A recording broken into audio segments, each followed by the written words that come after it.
All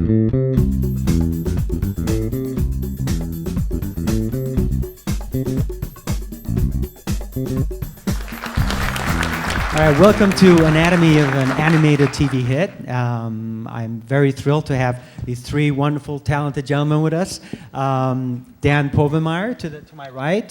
He's a co-creator and executive producer of the long-running hit show Phineas and Ferb on Disney Channel, one of the top-rated shows on cable right now, and also on Disney XD.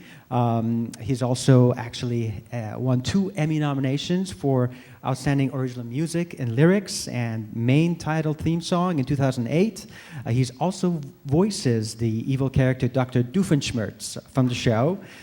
He's had an amazing career in TV animation. He's worked on shows like The Simpsons, Family Guy, Rocko's Modern Life, Hey Arnold, Cat Dog, SpongeBob SquarePants, and he's even nominated for an Emmy for his directing on Family Guy, and we're very happy that he's joined us today. Next to Dan, we've got Ford Riley. He's the creator and executive producer of Special Agent Osso, one of Disney Channel, Disney Playhouse's hit shows from last year. And the show will start the 2nd season next year. And he's also been in the business for quite a while. And among his many credits, Teacher's Pet, Higglytown Heroes, Timo Supremo, Recess, and he also developed the animated TV show The Land Before Time, and we're very happy he's joined us today. And next to him is Jamie Mitchell, and he's also the director and co-executive producer of the show, Special Agent Osso, and he's also has a long career in TV animation. Credits include Winnie the Pooh and Christmas 2, Mickey's House of Villains, Hey Arnold, Fatherhood, Planet Kate, and he goes back to Adventures of the Gummy Bears and DuckTales and Tailspin, a lot of amazing credits on his credit. So we're very happy that these three gentlemen join us today. We're going to talk about the wonderful world of TV animation. As you all know, it's getting kind of harder and harder to put animated TV shows on TV these days. A lot of channels are kind of switching to live action and trying to get higher ratings, but we're very lucky that we have these gentlemen with these shows making in the business, and we hope that they will give us some advice about how to go about creating something that TV development executives actually like, and they put it on the air. So without further ado, I'm going to ask, the first question is actually, how did you come up with the ideas for the shows? And how did you go about presenting it to the development people and kind of talk about the genesis of the shows? Dan? Phineas and Ferb was a project that my writing partner Swampy Marsh and I came up with together. We were writing on a show called Rocko's Modern Life about 15, 16 years ago. And, see, it's a very, very small but rabid following.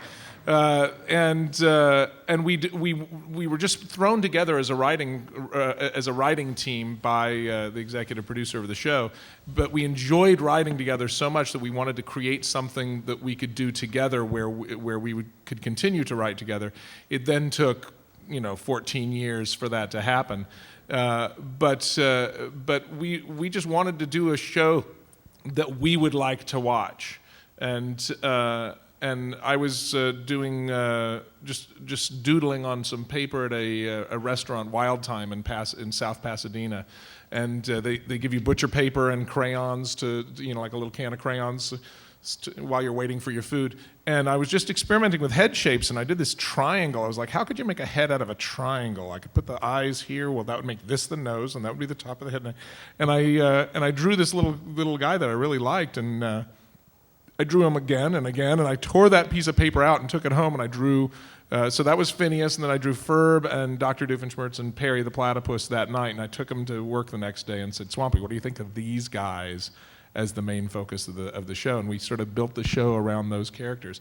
And shortly after the show got picked up by Disney, which was, like I say, 14 years later, I found that sheet of paper with the coffee stain on it, and it's in my office at Disney now. It's framed up on the wall, so it was really nice.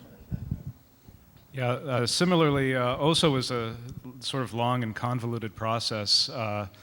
personally, I'm a fan of James Bond, but I work in animation, and I have 2 little kids, so I would watch, animated shows that they watch as they were growing up, and always in the back of my head, like, having written for Higglytown Heroes and some other preschool shows, I could, do this sort of thing, but if I were going to create something, I'd want to do like James Bond, that sort of thing. And really, when it really gelled was when my son, who was like 3 at the time, wandered in while I was watching a James Bond movie, Octopussy. And Bond was on a train trying to defuse a bomb, and my son was just fixated on it. I'm like, I can't have him watching Bond with me at 3 years old. There's got to be something else. And so that's sort of where Osso came from, was, how can I give my son the sort of adrenaline rush that, James Bond movies have, while still being kid-friendly, kid-safe, and appropriate for preschoolers. So I went in, and Michelle Weiss is the development executive at Playhouse Disney that I originally pitched it to, and they were looking for interstitials, which are the little 2 to 3 minute shorts in between the regular series. I pitched it as an interstitial. We developed it for a year, and they liked it and said, "Oh, it'd be great if we added more action and this and that." To the point where they said, well, this isn't an interstitial anymore. Let's move it to the series development track. And so the whole development process took about 3 years before we made a pilot. During that time, Jamie was brought in, the animation company was brought in, and eventually it got greenlit, and now it's on the air. So that's it in a nutshell.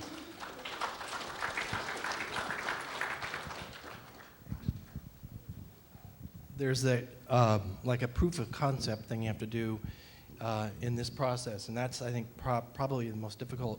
Once you sell the show, or if they buy off on the idea of now taking that and making a television show out of it. And in our world, that is all done for free for the most part. Yeah. And you're sitting there for 18 months or 2 years, basically having to continue over and over again to kind of prove visually and conceptually what you're trying to do. And in the case of Osso, what we were trying to do was to create a look, a vibe that was very tactile for our target audience, which was 3 to 6 years old. And I've always been interested in the multi-dimensional kind of style. I worked in commercials a lot, and in that world, I did a lot of 2D. We did stop motion. I did clay animation. Everything you can imagine. And so when we began to kind of evolve this process, the production company that I was dealing with at the time, Sunwoo Entertainment, had a relationship with a very innovative little boutique shop in Seoul, Korea, who had created this 11-minute, very bizarre show. I don't know what film. Cookie Town. Yeah. It was Cookie Town. And it was like unairable disaster. But there was, and they had shown it to, this to Disney Channel. And Disney Channel, Michelle, again, is the key person in this thing in terms of us. I mean, there's always this convergence that happens if you have a good relationship with the network. If there's that one person who's your advocate can kind of force this into submission and make it happen. And in our case, that was Michelle and to a degree, Nancy Cantor. Anyway, there was about 3 seconds in this 11-minute short that I saw. I said, that is what we should do. And so we extracted that, and that sort of became the genesis for our development process. But again, it becomes a situation where you have to prove it. You're constantly in a state of like, okay, well, what? Okay, so you're telling me it's going to be multidimensional, multimedia. You're going to use cotton balls for clouds, but okay, what does that mean? How does that kind of smash in, and how do you make a show out of that? And how do you do 100 of them? It's one thing to do a 7-minute short in that context, but if you have to kind of create a production system, then it becomes a much more complicated process. Yeah, and for us at least, I don't know how it went for you, Dan, but this process, the development process, took like 2 or 3 years. I mean, we're working other jobs while we're developing these shows. It's not like, developing a series was like a full-time gig for either of us. We had other jobs that, we had commitments to, and we're trying to, make another TV show at the same time. Yeah, they do pay you for the process, but if you work out the amount of hours that you actually work on a pilot versus the amount of money they're paying you way, way, way below minimum wage. It ends up being less than $1 an hour. Yeah. So it's something like that. But you're just putting your heart and soul into it because you want the show to go. So yeah, I was still on Family Guy the entire time we were doing the pilots, and even a little bit after because I'd committed for a certain amount of time, so I was double duty for about 3 months once we started. Yeah, and the closer you get to getting a pickup, the more complicated it becomes, because you're looking at a situation where if you get the pickup, you're kind of good to go for 18 months or 2 years. And you can't you begin to say, well, I got another project potentially, and you can't totally commit to that because you have to, I got to clear my... Right, yeah, so you're in this like twilight zone of well, I'd like to write an episode of Hero 108 for you, but I can't because I don't know when I'm getting the green light for Osso, and then the green light, is months away, but you don't know it, and so it's insane. Oh, and the studio will give you specific timelines where they will say, okay, the green light has to happen on January 12th because that's when this thing is happening and this thing is happening. So it won't happen any later than that, but we think it's going to happen before then. And so you will wait on the edge of your seat for months and months. As they'll tell you that in November. Well, it's definitely happening on January 12th. It's just a formality. Everybody knows this show's going to go because the other one's not going to go, and you'll wait and wait and wait, and then January 12th, which is their own self-imposed deadline, will come and go. And so if they tell you this is when the decision is going to be made, think about 2 or 3 weeks after that, and it will be very anticlimactic by that point. They'll just call you and say, "Oh, by the way, you got the pickup." Eventually, you just show up, and they won't even tell you. They don't really say. They never said, "Okay, come on into work." We just say, "Well, I guess we gotta go." Yeah. Well, if this show if it's going to premiere, then we got to start writing scripts, I guess. With the case of Phineas and Ferb, the show is sort of more complicated than most of the 11-minute shows out there, which sort of I think is part of why it took so long to get it picked up. Is there's all these things going on at once, and they all have to sort of connect. There's the Perry and Doofenshmirtz story. There's the Phineas and Ferb story. There's the Candace story, and they're all sort of interconnected. And they said, well, they were just the first ones to say, well, let's see if you can do it in 11 minutes. And we did the pilot, and it worked, and it tested really, really well.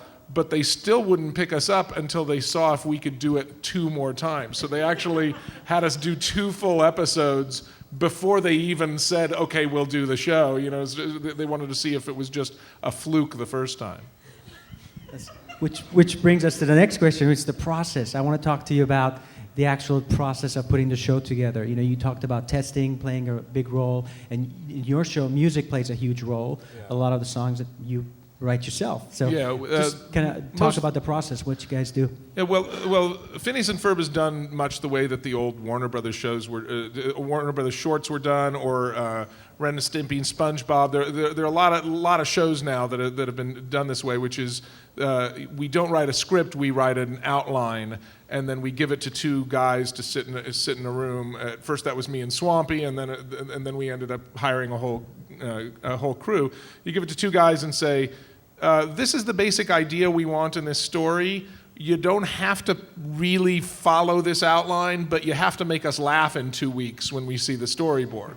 If you don't make us laugh, then we're probably going to make you go back to the outline. But and so sometimes we'll get stuff that's just completely different. They'll take the general genesis of the idea and keep it going. So we put 2 guys in a room so that they can bounce ideas off of each other, or a guy and girl. We have several really talented female storyboard artists on the show, and they bounce the ideas off each other, try to make each other laugh, and 2 weeks later they show us a storyboard and they pitch it, they put it up on the wall, and they go through and sort of act it out and tell us what's going on in it. And if it makes us laugh, it stays. If it doesn't, it goes. We give them notes. We do a punch up. We get as many funny people as we can into the room and put Post-its up on it, and then they go through and sort of take the stuff they like and leave the stuff they don't, and then we pitch it to the network and to the crew and see what kind of laughs it gets there, and then we rewrite it again, and then it goes into animatic, and sometimes the stuff that's funny in the room when someone's telling this story, once you record the voices and you get it all cleaned up and put it in, suddenly it's not working anymore, so you have to rewrite it again in animatic. And sometimes the animatics will go straight through. The animatic is sort of the pencil test of the show. Sometimes it'll go straight through, and sometimes it's 1,000 new drawings and 80% rewrite of everything. So things will come back when they come back in color, and it's just my voice and one of the other producers' voices doing all the characters basically through most of it. So it's sort of like a controlled train wreck doing a show that way. But we find that we get a lot more visual humor if people are drawing it while they're writing it. The humor is not all based on funny words. It's based on what's going on visually in the show. And then somewhere in the middle of that process, we decide where the song should go in the show. And we get together with guitars, and like usually Friday night, we get together with guitars and write the song, and we sing it into GarageBand on our little Mac laptop, and then send that to our composer, who produces that song in whatever style we say, because it's just us on guitars, so everything has this sort of, like bonfire on the beach feel to it. It's like, and we'll send them and say, okay, but we want it to sound like ABBA, or we want this one to sound like an '80s tune. We want this to sound like a Broadway show tune. We want this to sound like a madrigal. We do, and we tell him how he wants to, we want him to produce it. And on Monday we'll get a full finished song from him. And that's to me the best part of the process is just writing silly songs for a couple hours, and then going home for the weekend. You come back and it's like it's going to be on the record. It's a fun process. Yeah, and what's interesting is that with the preschool show, it's completely the opposite. It's a very controlled process. We have to be very precise. If you've seen Osso, you know that pretty much every episode follows the same pattern.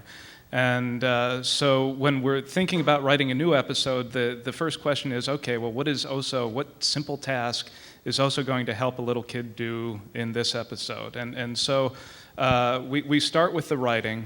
Writers pitch to me ideas, maybe Osso can, teach a kid how to fly a kite.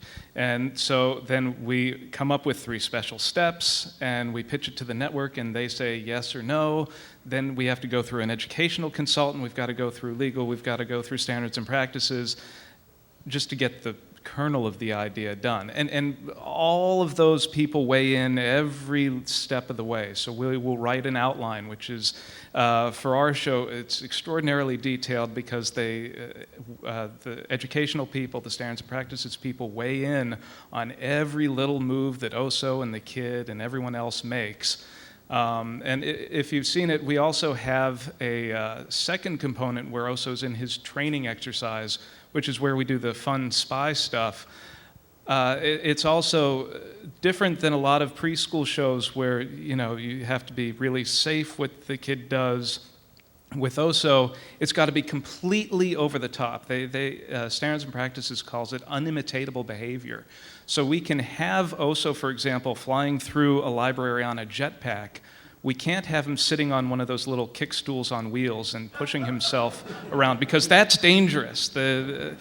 So it's a really bizarre process. And once we go through all of that with an outline and then a script, then the art starts. Well, no, actually, this season we're doing it differently. This season, they want to test the show. They want it tested visually and see the show before it's written and animated. So we do these, they call them storymatics, and basically we're trying to create animatics before we've even written the script. And it's a very bizarre process. But let's skip that and move on to the actual art, which Jamie can talk about. Well, actually, the storymatic thing, which they've integrated into this, I'm warning you, it's coming. You'll see it. All of you will Just see for it. preschool, though, hopefully. I don't know. I feel it's coming. But what we have to do is we have to visualize the show in about 4 days. We have to do about 80 to 100 panels in full color and make an animatic out of it. Ford narrates his basically an outline, and it's his narration, and we're basically visualizing that narration. That is then taken to schools where it's projected in front of, what, 5 or 6 kids? No, 15. Yeah, 15 kids. Who then determine the fate of our show. And if they get it, we're Powerful. good to go. And if they don't get it, then we got to go back to the drawing board, which we always seem to go. And this is To for a certain every extent. episode, right? Every This is episode. Every single every episode. single episode. Every single 11-minute episode goes through this process. But I personally have always, I've done, I think, God, I 600 half hours, I think, at this point. I'm an advocate of getting that board into animatic as fast as I can. The faster I have it on film, the quicker I can, that's where I live. That's where, in the editing room. And like in Dan's show, they write it in the traditional old school style where they put it up on boards, and that's how they work. Since this is a script-driven show, and in this season we're doing everything in Toon Boom. Everything is being done digitally. You know, basically, after 5 weeks, I have a movie that I can basically cut. And the quicker I get into that format, the better. And you know, then we can refine it from there. And in a preschool show that we're doing here, it's very interesting because I integrate into it Hitchcock techniques and everything. For example, we did an episode where Osso has to teach a little girl how to tie her shoes. And, you know, I don't know how many of you guys are board people, but you try drawing that from the point of view of the kid accurately every step. And I had, you know, and there was 5 or 6 different, everybody ties their shoes slightly differently. My timer says, that's not how you tie your shoes. So we went back and forth and photographed and, you know, went to the internet and said, well, there's that one technique and this technique. And, you know, it took a week just to do that part of it, you know. And it's right, and it works. And people, I don't know if it necessarily helped. I think it helps people learn. Yeah, no, I've actually heard from people that the brushing teeth episode encourages their kids to brush their teeth. So if nothing else, at least Osso's. And you really get into the whole idiosyncrasies of it. And once we get into that world where we're sitting there, well, okay, now, that's right. This kid has never taken a cap off of the person watching it has never taken the cap off of toothpaste. And you realize that the person watching it will probably never have to tie shoes also, Well, because they have everything's Velcro. slip-on now. It's Well, that was the point of the story, because she gets big kids shoes now because the Velcro. I don't want the little kid Velcro shoes. I want the time. Yeah, that episode was insane. I mean, imagine, you know, 5 adults sitting around watching me tie my shoes and trying to come up. How do we break this down into 3 steps? There's like 6. So logically, what we've integrated, Pop Pilot, the little lapel character, she has 3 steps. That every episode, everything in the world takes 3 steps. Everything. But wisely, we realized, well, so now she gives tips along the way, so we can integrate. But here's the tip: you better turn your hand before you do that, and then that actually adds a 4th step. But we're calling it 3 steps. It's a little bit of a cheat, you know. There's sub-steps is what there are, yes. And actually, one episode ended up becoming 5 steps, although completely, it was totally 5 steps. And the board person said, wait a minute, you know, this is... The board people get really angry. It's like, wait a second, everybody else gets 3 steps, I've got 6. What? You're only paying me for 3 steps. Great. Now, I see a lot of people here are students of animation, and they probably want to know how you all got your first gigs in the business and what kind of advice you have for students who want to get ahead, and what kind of skill sets they should work on. Well, I just always drew from when I was very young, and but I actually wanted to go into live action filmmaking. I had applied to USC and to Cal Arts, their live action program, their film program. And Cal Arts, I'd sent artwork to both, with my portfolio to both.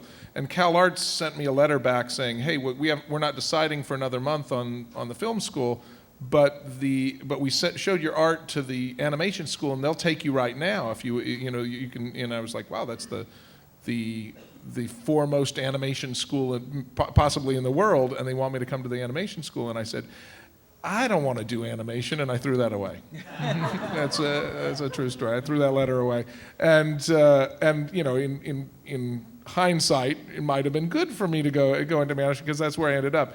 But I was literally just doing odd jobs. I did like some second unit directing and some editing and some live action stuff, and I was drawing caricatures for a living on Olvera Street downtown, which I found out many years later Chuck Jones had done the exact same job 50 years earlier. And I was just drawing as much as I could. I was doing a comic strip down at USC that, even though I was no longer going there, I still had a daily strip.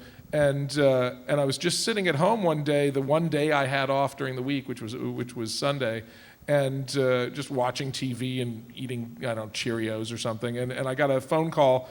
And it was a friend of mine who said, Dan, you do animation, right? And I said, well, I have done some animation. I'd taken one class at USC, and I'd done some clay animation with my little Super 8 film camera from when I was in high school. I was like, oh, I have done animation.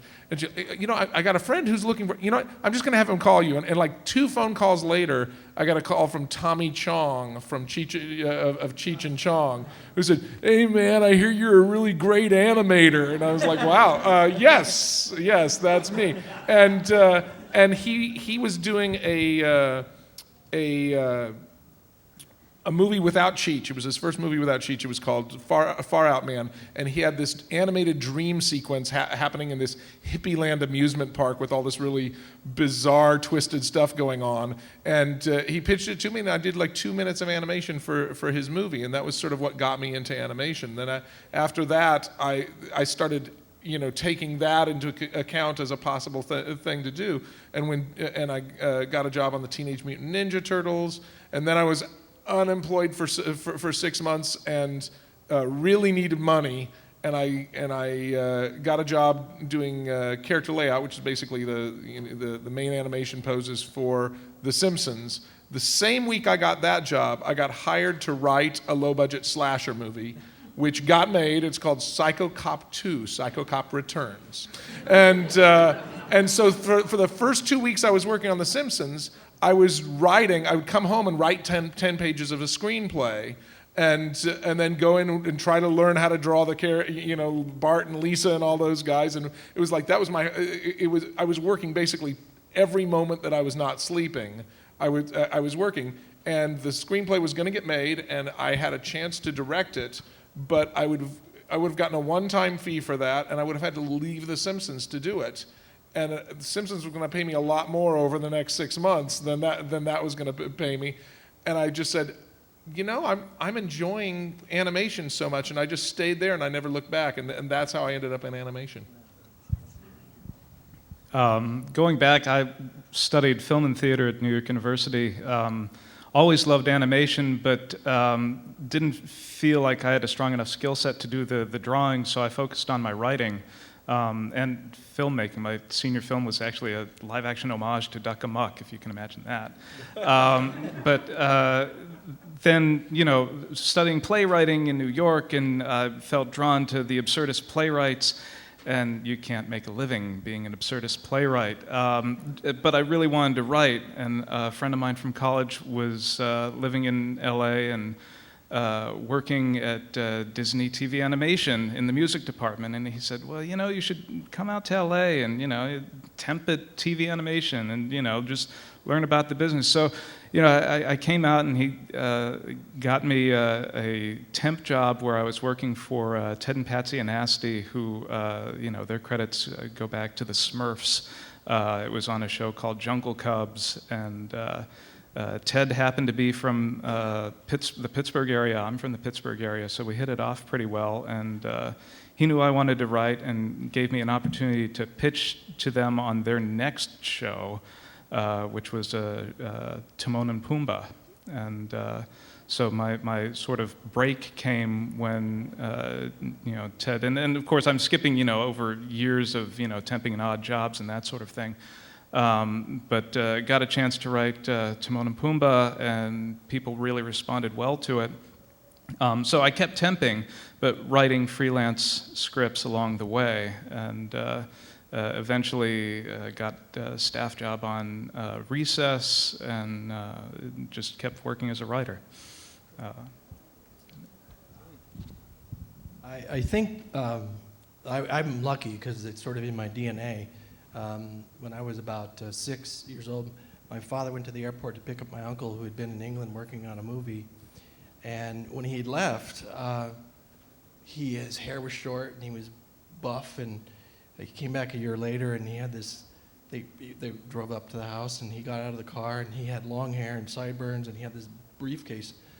Came in the house and had this kind of Guinness stout kind of odor to him and sat down, and I was staring at this briefcase, and I was a little kid, and the fumes were coming up from the briefcase, and he was looking at me with a twinkle in his eye, and he said, "You want to see what's in that briefcase, don't you?" And I said, I was terrified of him because he had this long hair, and it was like, whoa. So he said, "All right." So he opens the briefcase up, and out pours all these drawings and storyboards from the movie The Yellow Submarine, which is what he was working on.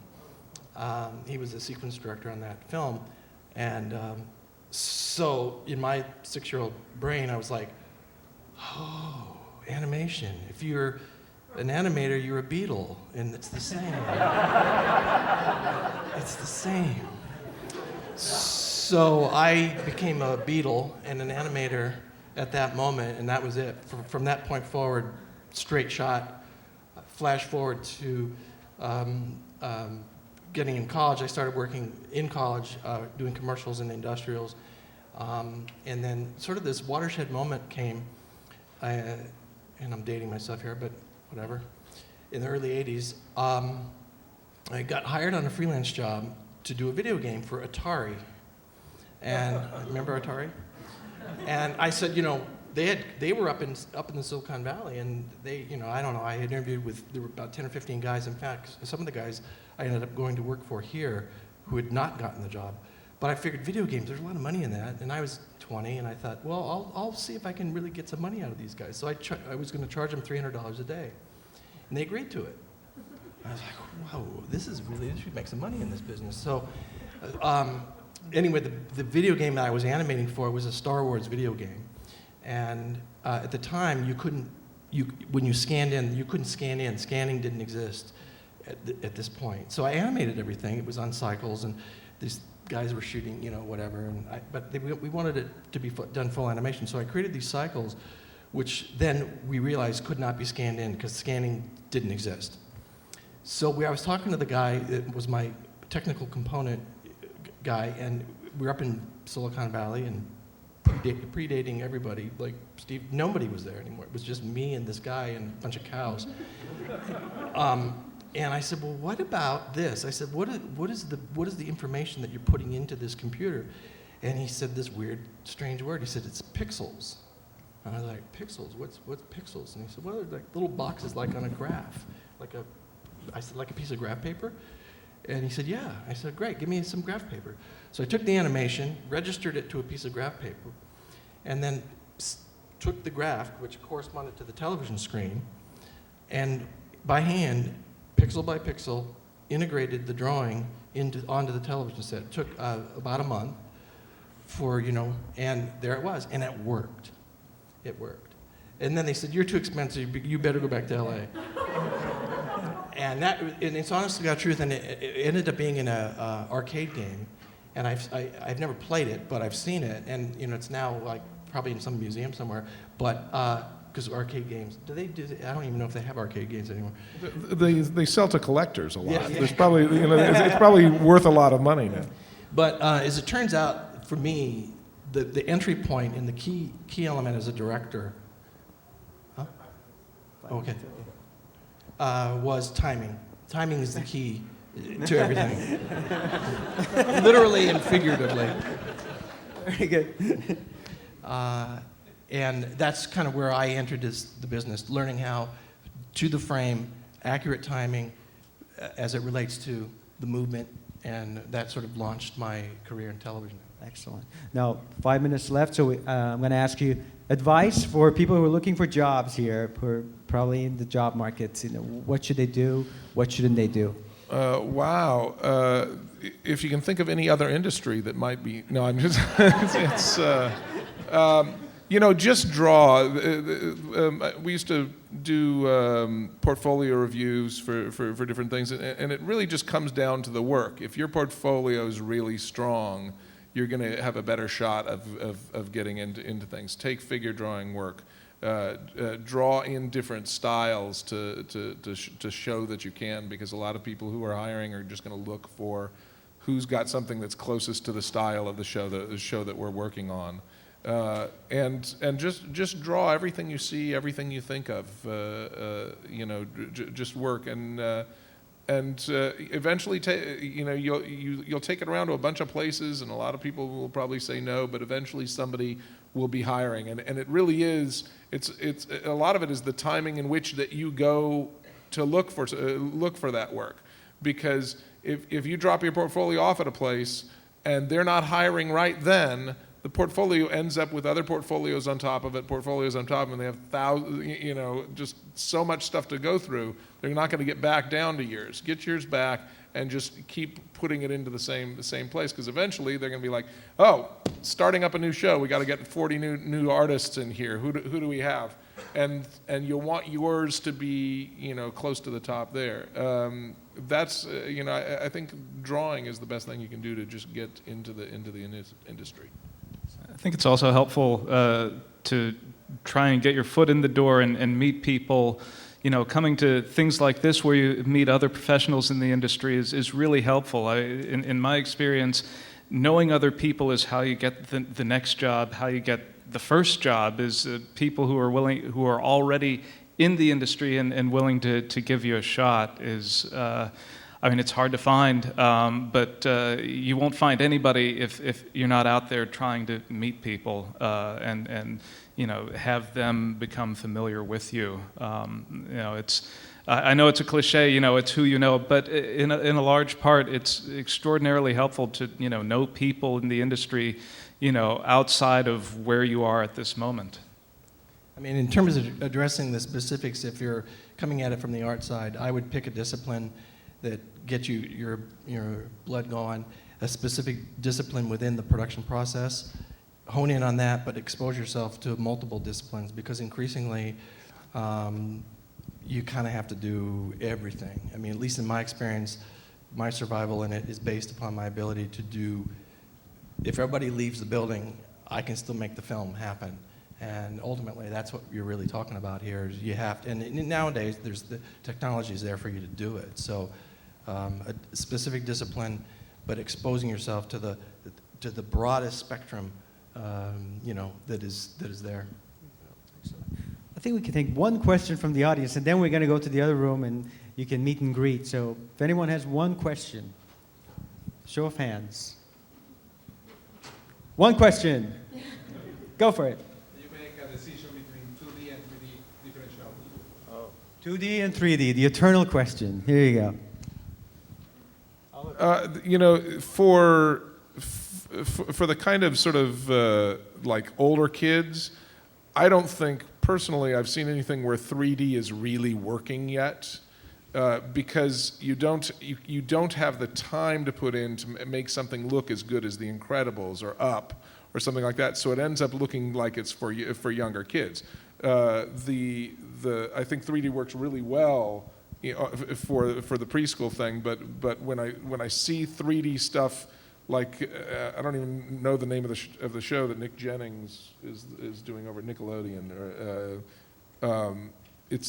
But it's a 3D show. Fanboy, Fanboy and Chum Chum? No, Fanboy is actually starting to come around. It's starting to come into the place where it looks edgy enough to work for an older crowd. But it's just now that's starting to work.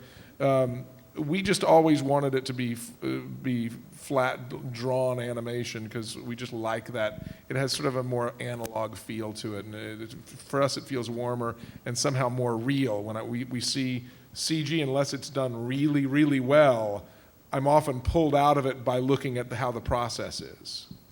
So, for Osso, it was very easy. We did not want to do this as a 2D show. That was not even on the horizon. We wanted to get a full tactile show that you could reach in, touch the characters. It's stuffed bear. We actually did it as a digicut stop motion in the pilot. It's now kind of a combination of 3D and digicut, but it was never a factor. And I think that it really is, you have to kind of go to the project and say, here's the project, this is what we're trying to do, and pick a medium that is going to support. And without a doubt, I mean, this medium that we're doing for Osso absolutely, completely supports every aspect of what we're trying to do from a storytelling standpoint. Yeah. Okay, great. Dan Povenmire, Ford Riley, Jamie Mitchell. Let's hear it for these guys. Thank you so much. Thank you.